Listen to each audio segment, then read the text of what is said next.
Le monde entier a célébré ce 10 octobre la journée internationale de la santé mentale. Cette journée vise à sensibiliser le monde aux problèmes de la santé mentale. Selon l'Organisation mondiale de la santé mentale est définie comme un état de bien-être complet qui permet de réaliser son potentiel. Naomi Atambola et Chrétien Gayeme pour plus de détails.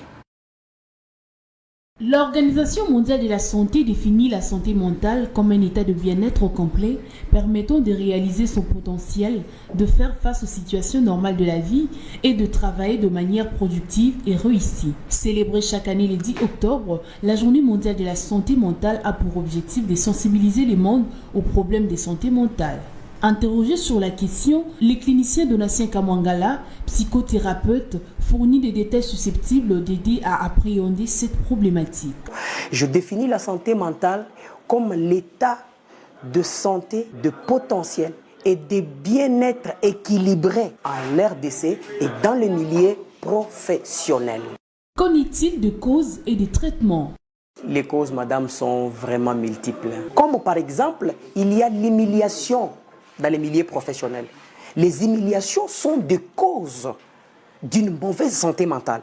Il y a le non-respect de la dignité de la personnalité. Il y a des frustrations. Il y a la non-écoute.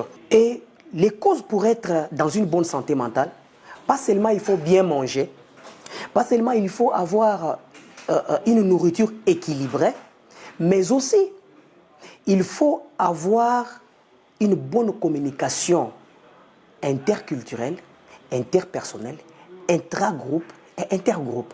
Selon lui, il est essentiel de consulter un psychologue et non un pasteur pour des questions psychologiques liées à la santé mentale.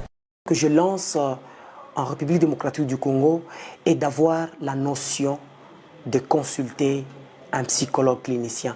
Ne pas consulter un pasteur en ce qui concerne la psychologie clinique. Parce que nous faisons vraiment une confusion aujourd'hui. Tous nous avons des problèmes, nous allons avec ces problèmes chez les pasteurs. Mais est-ce que les pasteurs résolvent les problèmes sur le plan mental? Au contraire, lorsque vous venez, le pasteur s'attelle sur ce que vous lui avez amené comme situation. Mais en tant que clinicien, je ne vois pas seulement les dits, mais je vois les non-dits. Les États devraient adopter un plan d'action qui soulignerait l'importance fondamentale de la santé mentale pour la qualité de vie. Rendons-nous dans la province du Lalaba où la gouverneure Fifi Masuka a lancé officiellement la campagne contre la poliomyélite. La dite cérémonie a lieu le mercredi dernier après